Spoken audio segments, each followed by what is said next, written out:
Hello and welcome back to Halos. It's Cynthia and we are currently talking about how to read tarot cards.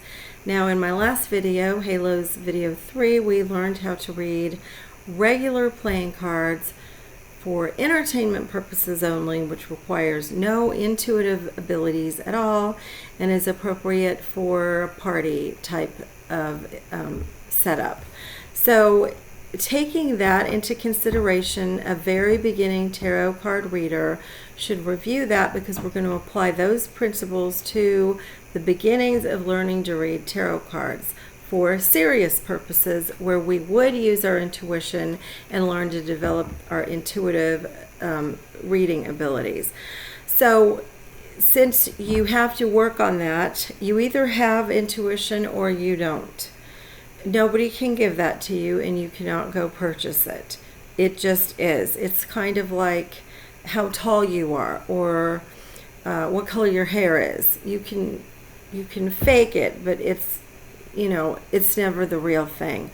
So what we're going to do is apply the principles that we learned in video 3 to our serious readings now.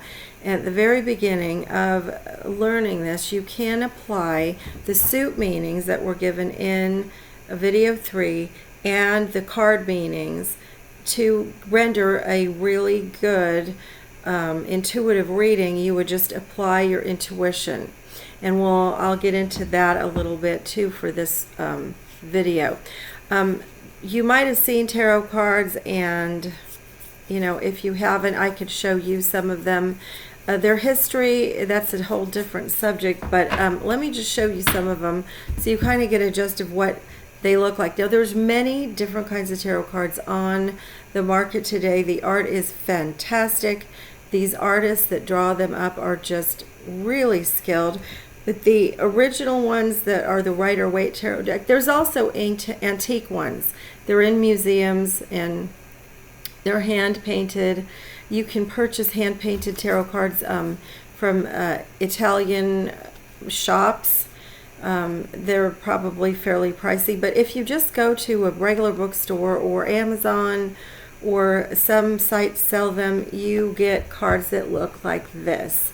And those are, the suits are indicated, and the numeric value is, and then there's a picture that helps you also to remember what the cards mean.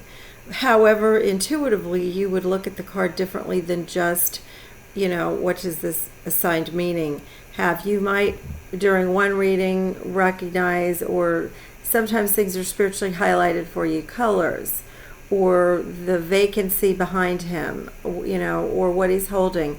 It will stand out to you, and you will ask yourself, what am I supposed to interpret that as? It'll just somehow hit you, and that can happen to people in a lot of places. You see something as a sign. So when you look at the cards, you can see that too. So we just have different cards in the different suits, and they are really well drawn, and they have a wealth of meanings behind them, okay? And we're not going to get into that today either. So what we're using for this lesson is the meanings to the cards that I gave you in lesson 3. The only difference is that the tarot card deck doesn't have 3 royals, it has 4. So what you would do with lesson 3 is add an extra card meaning, which would be page. So they have a jack in the royals of a regular suit, and in a tarot deck it's a knight and a page. So for simplicity purposes, the knight represents that meaning but on a big level, and the page represents that issue on a minor, small level. So those are what they look like. Those are just a few. Let me scoot back through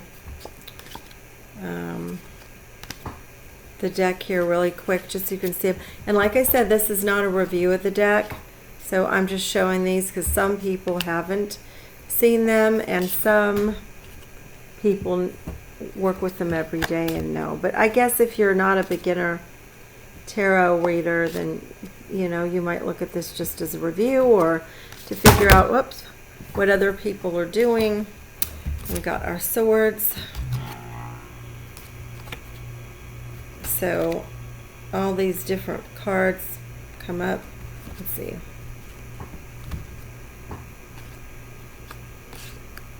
Just so you could see them. Some people haven't seen them yet. And some of them look kind of foreboding, but they really aren't.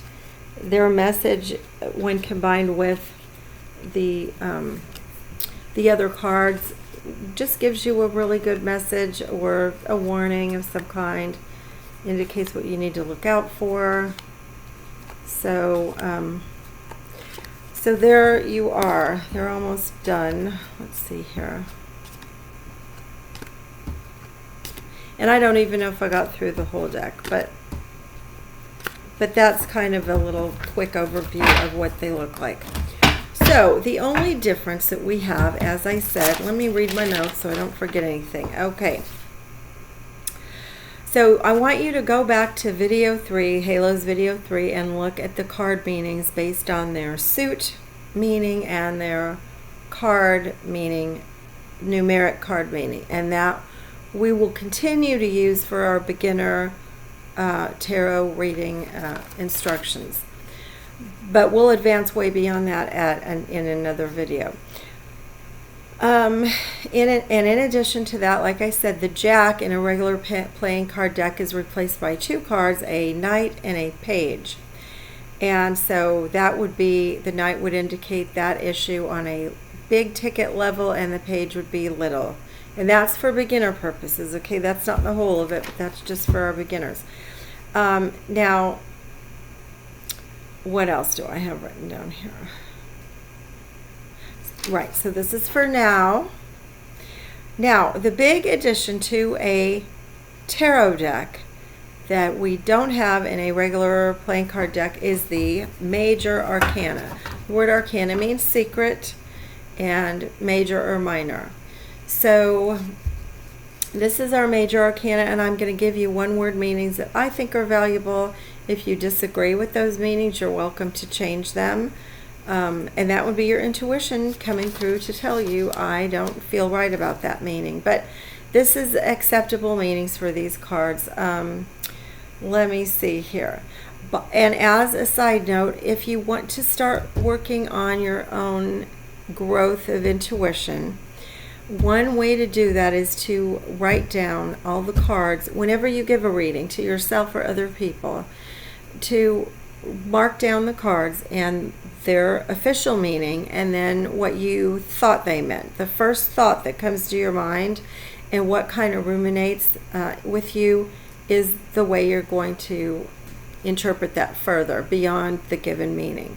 So then in a few weeks you can go back and read that reading and ask yourself what came true and what didn't, and take notes on that, and try to go back in your mind and feel the feeling that you had over the things that you got correct as well as what you got wrong, because it's a feeling that you're going for. Intuition is a feeling. You might receive mental images, you might even sometimes receive physical feelings like an ache somewhere, and that would tell you a physical injury or something. But just pay attention to all 5 senses. If you're sitting there quietly, you should have no reason to have an ache in your leg unless you like stubbed your toe yesterday or something. But pay attention to mental images, things that you hear in your mind's, not your mind's eye, but a mental voice will come through sometimes. Do you smell anything or even imagine what something smells like? Like right now in my mind's eye, I can imagine what coffee smells like. And now you can, because I mentioned it. So does that kind of a thing come up for you during a reading, and why? Do you have any physical feelings that shouldn't be there but just have come up? So mark all of that down too, and then later you can go back, reread the reading that you gave, because as time goes by, then things will come true and the results will come out, and you'll be able to check back and look at what did you get right, what did you get wrong. And you want to focus on what you got right and what kinds of mental images and feelings you had when you gave that reading, because that is what you're looking for next time you give a reading, and that's how you start to recognize your intuition, okay? And then it can strengthen up, come through in dreams. You can get flashes of mental pictures for no reason, and you're like, oh, I know what that is. I've seen that before myself. Someone had issues, and the person they were telling me about, I saw that person walk away. I saw their back, and I knew that person was on the way out of that situation, that other person. So I've also seen, occasionally, this doesn't always happen, but one time I was reading for somebody and they were sitting across the table from me. I saw them clearly, but it was kind of like a piece of glass was between us. And you know, you've stood in front of a restaurant before where you can see in and see what the people are doing, but then you also see a reflection in the glass. And so for momentarily I saw things that I was telling her about as if they were on glass in front of me, like clear glass. And she confirmed it. Yes, that's exactly what we're talking about. Those are the people. I'd never met those people. I was able to describe them perfectly. But as you grow your intuition, things like that can happen. And also, you have to recognize that every person doing spiritual advising has very different experiences. So you need to pay attention to what happens to you, because what happens to me or other spiritual advisors, you might get completely different experiences. So that's a side note, but keep a record of your readings and your feelings and your intuitive thoughts, because nobody can give that to you. You have to recognize that, and you have to work to develop that yourself. And if you don't have intuition, you just don't have it. Nobody can give that to you. It's something you get as part of the package of yourself. So anyway, what do these Major Arcana cards mean? I'm going to go through them really quickly, and you can just write this down and add this to lesson number 3. The Fool is 0, and it means beginnings. The Magician is number 1, and it indicates knowledge. Now remember, all these cards have multitudes of meanings. I'm just giving you a one-word meaning. Number 3 is the High Priestess, and she represents secrets. Number 3 is the Empress. She represents bounty. Number 5 is the Emperor. He represents authority. Number 5 is the Hierophant, and he represents morals and doctrines. Number 6 is the Lovers. They represent married life. They've left the Garden of Eden as a married couple and embarked into the world of married lifestyle. Okay, the number 7 is a Chariot. He represents battle. He can also represent travel or going away from or coming toward you. But battle is probably a good one. Life's battles. Number 8 is Strength, and that indicates your twin flame. It can also just represent plain old strength. You need strength from on high. Number 9 is the Hermit. He represents exploration. It could be interior, inside yourself, or it could be exterior, looking for something or learning or something like that. The Wheel of Fortune represents the unknown, and it can be applied to all kinds of things: gambling, actual casino gambling, or gambling on a business deal, or just not knowing the outcome of a situation. So that's why I put the unknown as that one. Justice represents karma and consequences. He's got the scales and the sword. So karma is a word that's come into our culture now, and it's a generally accepted word that means consequences. So if you do something, what you sow, you will reap, is what this one means.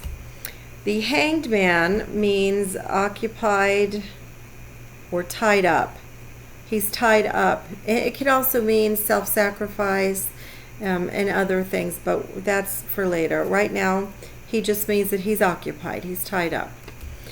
Death looks like a scary card, but it isn't. It just means change, transition. Change is easier to remember than the word transition.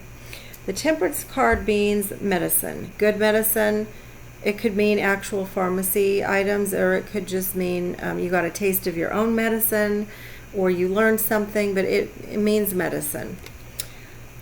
The Devil is a scary looking card, but if you'll notice, they have very loose chains around their necks, and they're quite capable to make decisions to leave their own bad decisions and habits. And that's what this card means. It means bad habits, in your power to overcome them by your own choices. So bad habits. The Tower represents disaster, chaos, or sudden events that you weren't expecting. So just put down disaster. The Star, like all of them, have multitudes of meanings, but I like to use this one to mean lost and found. The found items are what's on the ground that can be easily seen, and what's lost is here under the water. But the star can also indicate blessing, good luck, or being in the limelight, as in if you're a movie star or the star of an event, or you might be the birthday child. So you could be the star. So either being in the limelight or lost and found is that one. The Moon represents enemies, and you can see the two enemies at the gate there. That's a common interpretation for that card. The Sun represents joy, and it just represents a brilliant light. So it could represent the light bulb over your head, literally. I mean, he's drawn with a light over his head. It could represent a sudden idea, a sudden brilliant realization too. So, but I put that down as joy. This one is Judgment, and what it represents is reunion. So they come out of their graves and they're back together again. They've reunited by a miracle. And then the last card, the World, it could represent world travel. It could represent great joy that you finally arrived at where your goals for life. But it could also represent conception, the baby in the womb, or germination, the seed that suddenly comes to life. So I like to have that as my interpretation, as conception and germination. But with all of these cards, they have many meanings, and so we'll get into those meanings later. But for now, go back and review video 3 and get the meanings down for those, and write these meanings down too. And then as you work with your cards, you can give yourself readings to practice. You can go through the whole deck, and you need to write down your impressions of intuition, because the way you develop your intuition is by practicing and recognizing the feelings that you have. So thank you, and we will talk to you in the next video. Bye-bye.